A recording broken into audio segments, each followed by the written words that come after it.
নজর রাখবো পরবর্তী সংবাদে। নেতাজি সুভাষ চন্দ্র বসুর জন্ম জয়ন্তী পালন করা হচ্ছে আজ গোটা দেশ জুড়ে এবং শ্রদ্ধায় স্মরণে। সেই জায়গা থেকে আজকে নেতাজি সুভাষ চন্দ্র বসুর মৃত্যুদিন ঘোষণা করা হচ্ছে, যা দেশবাসীর কাছেও এক প্রকার অজানা। সেই অজানা তথ্যটাই এবার রাহুল গান্ধীর হাতে রয়েছে, যার কারণে তিনি আজকে নেতাজির মৃত্যুদিন ঘোষণা করেছেন এবং টুইট করে তিনি জানিয়েছেন।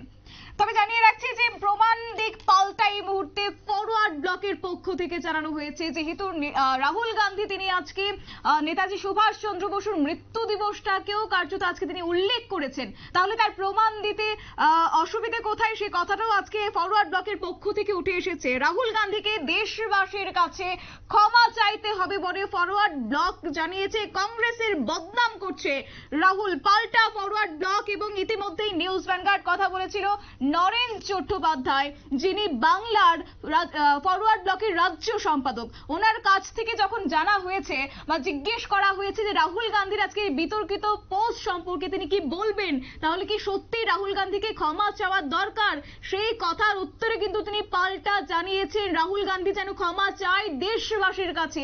শুধুমাত্র সোশ্যাল মিডিয়াতেই নয়, দেশবাসীর সামনে তাকে ক্ষমা চাইতে হবে। শুনুন তাহলে নরেন চট্টোপাধ্যায়ের বক্তব্য।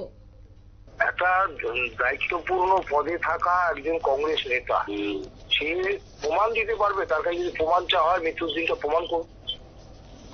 আমার সাথে আমি একটা এমন কথা বললাম যার প্রমাণ নেই, তথ্য নেই, আপনি মানবেন? দেশের কেউ মানবে?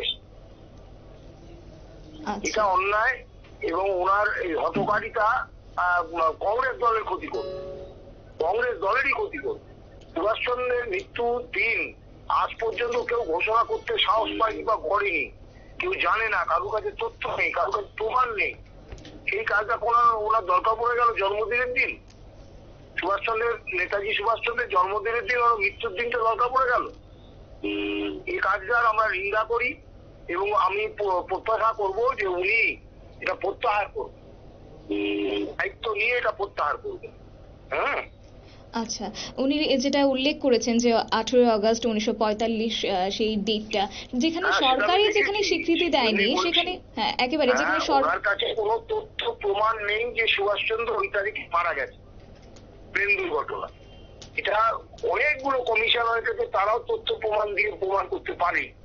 ওনার কাছে কি তথ্য প্রমাণ আছে, তাকে সাবমিট করুন, তারপর বলুন। আর নচে উনি উদ্যোগ করুন, ক্ষমা চান মানুষের কাছে, দেশের মানুষের কাছে।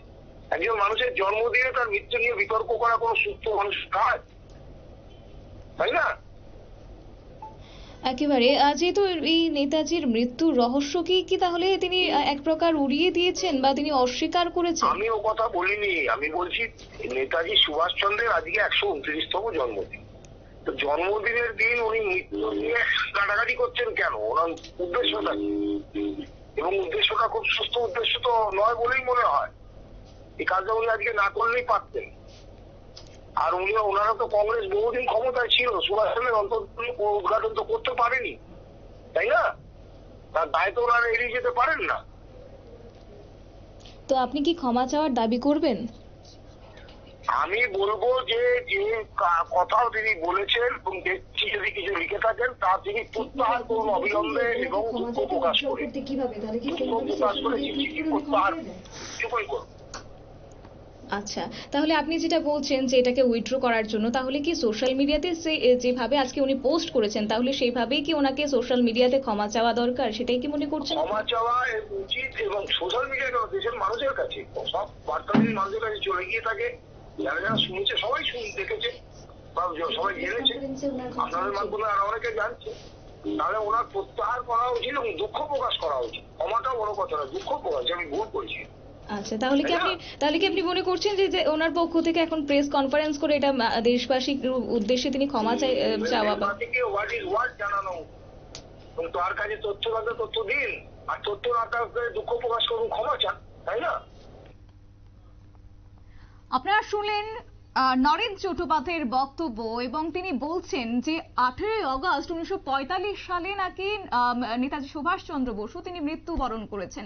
যদি এই তথ্য প্রমাণটা রাহুল গান্ধীর হাতে থেকে থাকে তাহলে তিনি সেটা দেখাক, সেটা কেনই বা তিনি তাহলে প্রকাশ্যে আনছেন। এবং দ্বিতীয়ত আরো একটা প্রশ্ন তিনি তুলেছেন যে আজকে জন্ম জয়ন্তীর দিনে তিনি কেন মৃত্যু দিনটাকে টেনে আনছেন, তার উদ্দেশ্যটা ঠিক কি? সুস্থ মানসিকতার কি সেই ছবি তিনি দেখাচ্ছেন?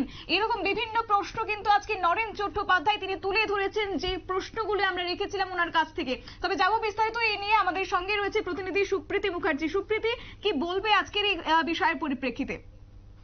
দেখো, শুরুতেই যেটা তোমাকে বলবো, আজকের দিন কিন্তু গোটা দেশবাসীর কাছে একটা গর্বের দিন। আজকে হচ্ছে ভারতবর্ষের কাছে একটা ঐতিহ্যের দিন, আজকের 23শে জানুয়ারি। এবং এই দিনটার গুরুত্ব এবং নেতাজি যে কে ছিলেন সেটা কিন্তু একটা একেবারে ছোট্ট শিশুও বলে দিতে পারবে যে তিনি হচ্ছেন রাষ্ট্রনায়ক। আর তার যখন জন্মদিনে গোটা দেশ জুড়ে থেকে শুভেচ্ছা জানানো হচ্ছে, শ্রদ্ধা জ্ঞাপন করা হচ্ছে, আজকের দিনকে দেশাত্মবোধকতার আবেগে পালন করা হচ্ছে, সেই জায়গাতে কংগ্রেস নেতা লোকসভার বিরোধী দলনেতা রাহুল গান্ধী তার এই যে মন্তব্য, তার এই যে পোস্ট, সেটা কিন্তু যে কেউ বলে দেবে যে তিনি সুস্থ মানসিকতার হতেই পারেন না। কারণ একটা জন্মদিন, দেখো, একটা সাধারণ মানুষের জন্মদিনের দিনেও কিন্তু তার মৃত্যুদিনকে টেনে আনা হয় না, বা তার মৃত্যুদিনকে কিন্তু কখনোই ভাবা হয় না। কিন্তু সেই জায়গায় একজন রাষ্ট্রনায়কের জন্মদিনের দিন, মৃত্যুর দিনকে তিনি আজকে উল্লেখ করেছেন টুইট বার্তায়। কিভাবে? দেখো, একটি ছবির মধ্যে তিনি লিখেছেন যে 18ই আগস্ট 1945, অর্থাৎ এই যে 1945 মানে আমরা জানি যে টাইগুক বিমান দুর্ঘটনা, এই যে বিমান দুর্ঘটনায় নেতাজির মৃত্যু হয়, এই খবর তিনি আজকে কাউর করতে চাইলেন। তাহলে সেই জায়গাতে দাঁড়িয়ে নেতাজির যে মৃত্যু, তার কি প্রমাণ তার কাছে আছে? দেশে ইতিমধ্যেই তোমার হাজার হাজার কমিশন বসেছে, তোমার কত কমিশন, কত বৈঠক, কত তোমার তাবড় পেপড় নেতৃত্বরা বানিয়ে রিসার্চ করেছেন, কিন্তু আজও পর্যন্ত কিন্তু নেতাজির যে মৃত্যু, সেই মৃত্যুর প্রকৃত রহস্য কিন্তু এসে পৌঁছায়নি কারোর কাছে।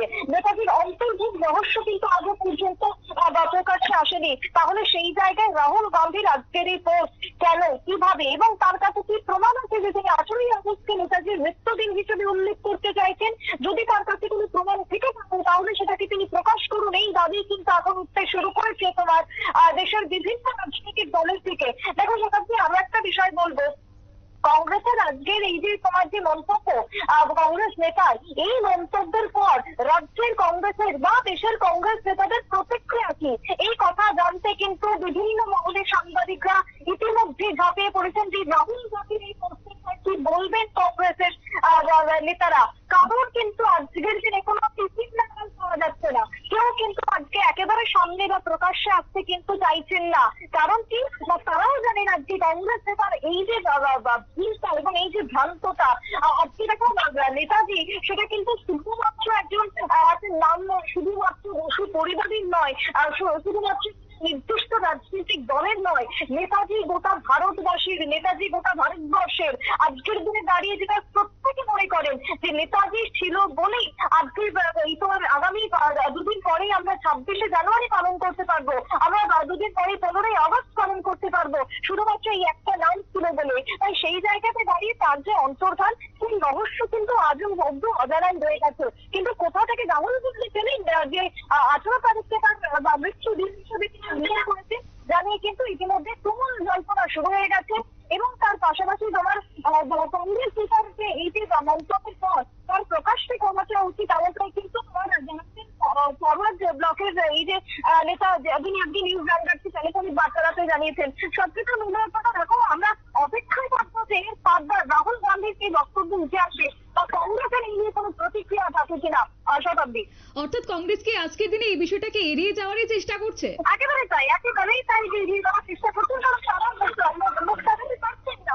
খুব স্বাভাবিকভাবে আজকে যদি কংগ্রেসের কাছে প্রমাণ থেকে থাকে যে 18 তারিখেই নেতাজির মৃত্যু হয়েছে, তাহলে তারা এতদিন দেখাননি কেন? বা যদি নাও দেখিয়ে থাকে তাহলে আজকে তিনি সেটাকে তুলে ধরুন। আজকে নেতাজির জন্মদিন, যেখানে দেশাত্মবোধকতার আবেগে দিনটা পালিত, সেই জায়গাতে আজকে কেন তার মৃত্যু দিনটাকে প্রকাশ্যে আনা হচ্ছে, আর এই নিয়ে কিন্তু গোটা দেশ রীতিমতো লড়ে চলে গেছে।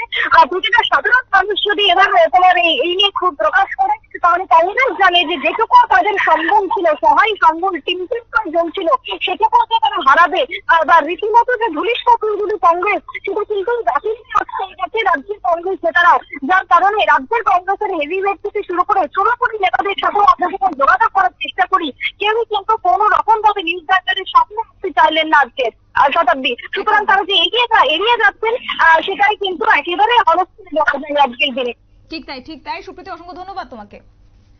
অর্থাৎ বুঝতেই পারছেন, একদিকে জন্ম জয়ন্তী পালন করা হচ্ছে সেই রাষ্ট্রনায়কের, গোটা দেশ জুড়ে ঠিক সেই জায়গায় দাঁড়িয়ে কার্যত মৃত্যু দিবস উল্লেখ করলেন আজকে কংগ্রেস নেতা রাহুল গান্ধী। কিন্তু কোন পরিপ্রেক্ষিতে, যেখানে বিভিন্ন রিসার্চ করা হয়েছে যে নেতাজি সুভাষ চন্দ্র বসুর মৃত্যু বরণকে নিয়ে বা আদৌ তিনি মৃত্যুবরণ করেছেন কিনা সেই নিয়ে এখনো ধোঁয়াশা রয়েছে। কিন্তু সেই জায়গায় আজকে রাহুল গান্ধী তিনি উল্লেখ করলেন 18 আগস্ট 1945 সালের আগে কার্যত নেতাজি সুভাষ চন্দ্র বসু মৃত্যুবরণ করেছেন। কোন তথ্যের ভিত্তিতে তিনি এই কথাই আজকে বললেন, এই প্রশ্নটা কিন্তু থেকে যাচ্ছে। তবে কংগ্রেস কবে নাগাদ উত্তর দেবে, বারংবার আমরা চেষ্টা করেছিলাম কংগ্রেসের প্রতিক্রিয়া নেওয়ার জন্য, কিন্তু তারা কিন্তু এই মুহূর্তে মুখে কুলু পেটে রেখেছেন, এখনো পর্যন্ত উত্তর দেয়নি। তাহলে কি সেই দায়টা একেবারে এড়িয়ে যাওয়ার চেষ্টা করা হচ্ছে, সেটা কিন্তু এই মুহূর্তে আন্দাজ করতে পারছে রাজনৈতিক মহলের একাংশ। তবে দেখা যাক কি উত্তর দেয় পরবর্তীতে রাহুল গান্ধী, সেদিকেই তাকিয়ে রয়েছে গোটা দেশের রাজনৈতিক মহল।